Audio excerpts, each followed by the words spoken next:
Hi అండి. Hi. ఇప్పుడు పుష్ప 2 నుంచి కొత్త అప్డేట్ వచ్చింది. అల్లు అర్జున్ బర్త్డే సందర్భంగా టీజర్ రిలీజ్ చేస్తామని ఎక్స్పెక్టేషన్స్ ఎలా ఉంది? ఎక్స్పెక్టేషన్ సూపర్ ఉంటాయండి. ఇప్పుడు ఫస్ట్ వన్నే రికార్డ్ ఇండియా మొత్తం వరల్డ్ ఊపేసింది, గజ గజ గజ వణుకుతున్నారు అందరూ. ఇప్పుడు నెక్స్ట్ పుష్ప 2 అంటే మామూలుగా ఉండదు, దానికోసం వెయిట్ చేస్తుంది ఇండియా మొత్తం. వాళ్ళు మామూలుగా ఉండదని నేను అనుకుంటున్నాను.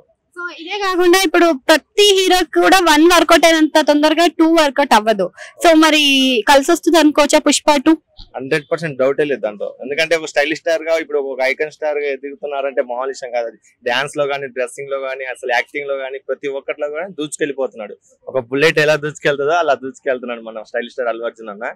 ఐకన్ స్టార్ అనే మామూలుగా రాలే ఆ పేరు. నిజం చెప్పాలని చాలా కష్టపడుతున్నాడు. ఆ కష్టం తగ్గట్టుగా దేవుడి దయ వల్ల ఆయనకు మంచి పేరు వచ్చింది. ఆ పేరు తగ్గట్టుగా ఇప్పుడు 100% కూడా ఇప్పుడు పుష్ప 1 లో మనకి ఎంత రికార్డు బద్దలు కొట్టాడో, ఇప్పుడు పుష్ప 2 మాత్రం ఇంకా దాంట్లో ఇంకా చెప్తున్నా కదా, చెప్పి మాటలు రావట్లేదు నాకు. వెయిట్ చేస్తున్నాను. ఇంకో టాక్ కూడా వినిపిస్తుంది, పుష్ప 3 ఉండే అవకాశం ఉంటుందని. 100% ఉంటుంది. ఎందుకంటే చాలా ఊపుగా వెళ్తుంది కదా మన పుష్ప 2 అల్లు అర్జున్ అన్న అంటే. ఏం ఎంత చెప్పుకున్నా తక్కువే ఆయన గురించి మనం. ఇదే కాకుండా ఇప్పుడు మళ్ళీ మనకి దుబాయ్ లో స్టాచ్యూ కట్టడం కూడా జరిగింది కదా అల్లు అర్జున్ కి. సో ఆయన యాక్టింగ్ అది వర్తే అనుకోవచ్చా?